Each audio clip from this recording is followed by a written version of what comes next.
What's up, everybody? T Wolves 2016 here, and wow, both games tonight ended in a way in which I didn't expect them to. The road team won both games, with the Capitals moving on to face the Lightning in the second round, and the Predators beating the Winnipeg Jets 4-0 in Game 6, forcing a Game 7 in Nashville on Thursday. It's a 2-day break, so we have 2 days without any hockey, and I'm kind of upset about it. I really like watching playoff hockey. So when we have games off, it's like, what am I supposed to do? Sit around and do adult things that I'm not going to reference on this channel because I'm trying to handle myself somewhat professionally. I'm repping my new Winnipeg Jets jersey. Got a little big buff right here. The black ice / accelerator jersey. I mean, they call it an accelerator jersey, but I'm pretty sure it's the black ice. I love it. And let's be honest, Nashville outplayed Winnipeg the entire game. And one of the telltale signs early in the game was that Nashville was just killing off penalty after penalty after penalty. They were taking penalties, and that shows that they weren't afraid to play aggressively. Nashville's season was on the line tonight, and I don't think that was a very, debatable, of course, but I just don't feel like that was a very big storyline from the night. I don't feel like a lot of people were talking about how, Nashville's season could end tonight. One of the two Stanley Cup favorites has a chance to end it. And I know what you're going to be saying. One of the two Stanley Cup favorites. The other one is Tampa. The top two, I usually just take the top from the Eastern and top from the West. I give little to no credibility to the EA Sports simulation, as I have played EA Sports games, especially the NHL games, for probably 5, 6, 7 years now, and they're unreliable. Like I said, I don't think I've said this on this channel before, but I've put all-star teams in the NHL in a sim for a franchise mode, and and they get swept in the first round. An all-star team is indicative of a team you can never actually create in that game, because not only salary cap issues, I did have to turn the salary cap off, which I guess is cheating, but whatever. Not only indicative of how unreliable the game is, but the fact that an all-star team can't win 1 out of 4 games in a row is insane. And I know it speaks to the anything can happen in the playoffs, but at the same time, you're like, but Tampa manhandled New Jersey. Vegas manhandled Los Angeles. San Jose manhandled Anaheim. For the most part, those series went as predicted by yours truly and by several others. So it's not that hard to believe, at least not to me. It's not that hard to believe that,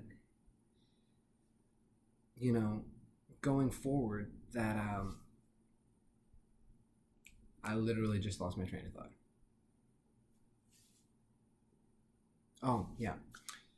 It's not that hard to believe that these results happened, and they happened.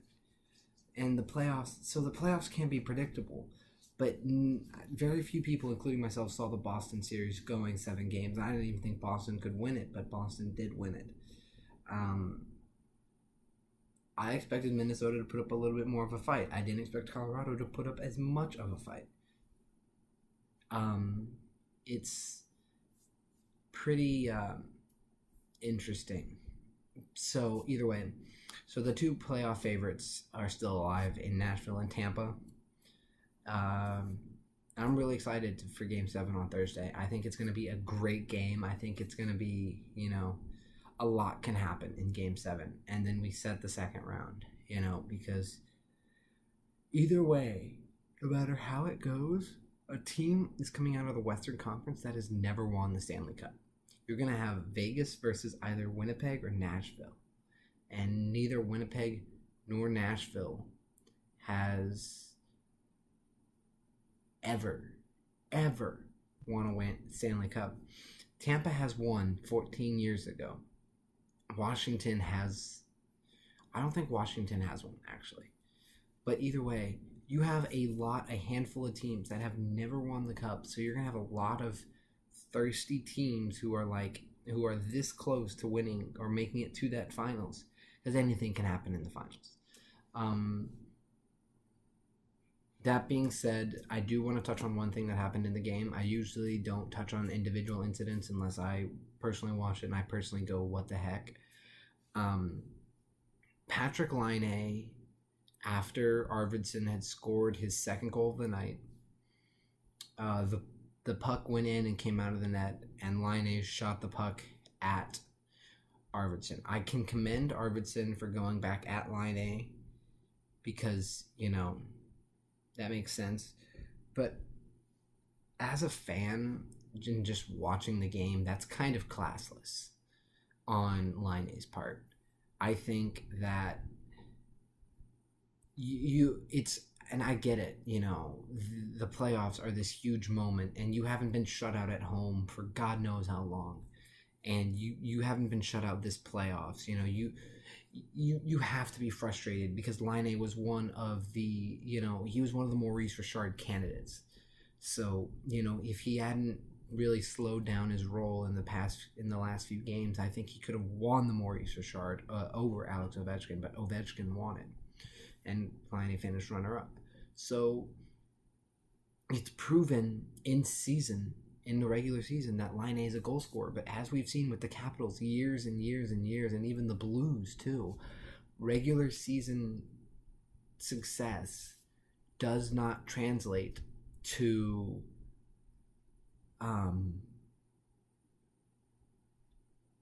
sorry for yawning. Regular season success doesn't translate to anything in the playoffs. Look at Nashville last year. They were the last team to make it in the playoffs. They were the worst record team to make it in the playoffs. And they made it all the way to the Stanley Cup Finals. All the way. That's unbelievable. So back to the Rinne incident. Nothing's going to come out of this. I do respect Arvidsson for going after him and kind of saying, not really for going after him, kind of just saying, hey man, not cool. But on Rinne's part, you need to keep your emotions in check. Bufflin got a penalty out of that because he came in after the fact and started messing with people. That being said,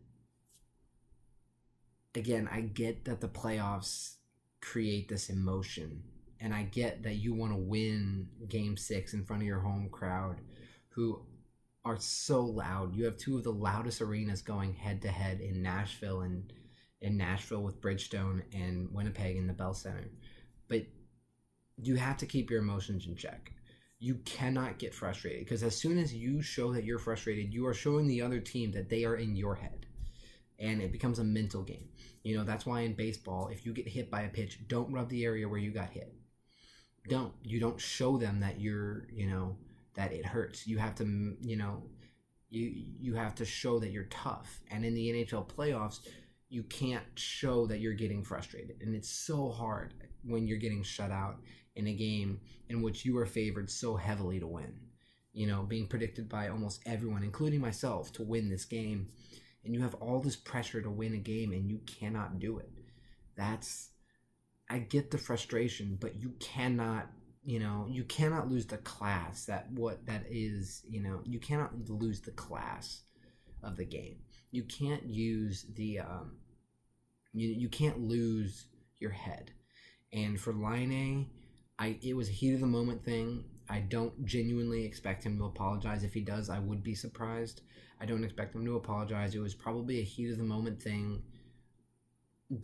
And this series has had its physicality, but what I've loved from this series is it hasn't been dirty. There's really not been any dirty plays. There's not been any, players charging the net hard. We really haven't charged any goaltenders. We haven't had any illegal hits. We haven't had any suspensions come out of this series yet. And I'm genuinely happy to see that. It is a well fought, hard series, a very physical series, and it shows on the losing team's mentality. When they're losing, they are losing their edge. They're not only losing their game, they're losing the mental game. They're trying so hard to, they're trying so hard to get something going, and maybe that's what Rinne was trying to do. Maybe he was trying to spark some emotion with his team, and it didn't work. Rinne gets his second shutout of the postseason, and Rinne kind of gets a bounce back game after getting pulled in the last game. That being said, I think it's indicative, and I keep saying that word. I think it's indicative of other series that momentum can carry over, but it doesn't always.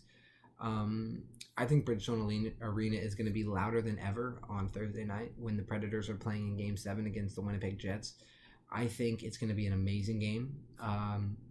One of two situations are going to happen, and I don't think there's a middle ground. It's either going to be an absolute, offensive showcase with, Rinne, Bufflin, Wheeler, Ehlers, Morrissey even, all pitching in for Winnipeg, and Forsberg, Ellis, Subban, Yossi, Arvidsson, Fiala, all pitching in for Nashville, and it could be an offensive showdown of who can score the most goals before the end of regulation, or it'll be a goalie battle between two Vezina finalists, and I'm really, really hoping it comes down to the goalie battle, because those are some of the best games to watch. I wasn't really overcome with emotion like I was when I watched Washington, when I watched Winnipeg and Nashville's game, because it just looked like Nashville wanted to win more. I mean, and I hate saying that about teams, but it just looked like Winnipeg was playing unenthusiastic hockey. After they were down 1-0, after they were down 2-0, they had great pushes, but all those pushes died when Rinne was stopping everything that came his way, and it, I understand that. I've played sports. I understand how, you can literally throw everything, including the kitchen sink, at the other team, and they stop it all. And with Rinne, this game is dangerous for one reason. You gave Rinne confidence again. Rinne is coming off of a shutout going into Game 7. That is a level, and Connor Hellebuck's confidence has to be at the very least slightly shaken after allowing 4 goals and watching his adversary Pekka Rinne on the other end of the ice not allow a single goal, even though Winnipeg was throwing everything they could at Rinne. I think this game being a shutout means more to this series than a lot of people are going to make it out to be. I think Rinne having a shutout, and he's getting his form again. I think he's getting confident in his ability, and his team is getting more confident in his ability. I've talked about this before. If you're confident in your goaltender behind you, you're going to take more chances than you are if you're not too confident. I mean, look at Buffalo. Look at other teams like that. Look at Washington too, as an example of a team that trusts their goaltender now. They take chances they might not have taken if they weren't as confident in their goaltender. Nashville was taking chances all over the ice because they were confident that if they needed to, they could get back and cover. But even if there was an odd man rush, as long as it wasn't a 2-on-0, Rinne's going to stop the puck. And I just think that's really cool. I think it's really awesome to watch a goaltender stand on his head and just do everything he can to keep a puck out of the net. That being said, Game 7 is going to be a huge game. Vegas will be anxiously watching to see who they play. I think if Nashville wins Game 7 in Nashville, Vegas will not make it out of the conference final. But again, I've been proven very wrong. All playoffs, I was 0-for-2 on the night. I expected Pittsburgh to force a Game 7 and Winnipeg to move on, and those results flipped themselves on me, with Washington winning and moving on and Winnipeg not yet closing the door. and Nashville sticking their foot in that door before Winnipeg can slam it shut and causing that itty-bitty bit of doubt in Winnipeg's mind. Mind you, prior to this, Winnipeg had never won a playoff series. They have players on their team that have playoff experience, like Dustin Byfuglien, who has a ring that he won. This guy right here, Dustin Byfuglien, who had a ring, who won a ring in Chicago in 2010 with the Blackhawks. So it's I apologize. So you have this offensive depth and defensive depth, but as a general aspect, not a lot of members on this team have any playoff, if any playoff experience. And the last thing I will talk about this is Philip Forsberg's filthy goal. I would love to show it to you, but I can't show it on this channel. I'll get a copyright strike, and then YouTube, everyone gets, they lose their damn minds because you try to show a video. So I'm going to try to get that video. I'm going to try to get it and get the copyrights and, kind of say, I don't own it. I'm showing it. I don't own any rights to it. It all belongs to the NHL. It all belongs to everyone. It belongs to whoever filmed it. It's not mine. But, Philip Forsberg's goals are unbelievable. He is just absolutely showing why he is the star of this Nashville Predators team. And his second goal was just bad defense. They left him open in front of the net, and he goes between his legs. Tanev, I believe it's Tanev. They're showing it on the TV right now, actually, as I'm talking about it. Number 8 for Winnipeg, I believe that's Tanev. He checks Forsberg and then immediately thinks he's out of the play. And then the puck gets to Forsberg. He goes between his legs and shoots it, and no one's expecting that. And Philip Forsberg scores and just makes it, it makes it a 4-0 game. Actually, it was a 3-0 game at that point because Arvidsson would add the empty netter. Even though Forsberg could have gotten a hat trick, he chose to give it to Arvidsson, maybe trying to give Arvidsson a little bit of a confidence boost prior to going into Game 7. Who knows? If that's the case, I would have passed it to maybe a defender, Subban, Yossi, Ellis, Ekholm, Weber, any of them, because then you could get their confidence up. But, I get what's going on. So either way, the amount of confidence being shown in Nashville's play and shown by Philip Forsberg even to be able to score that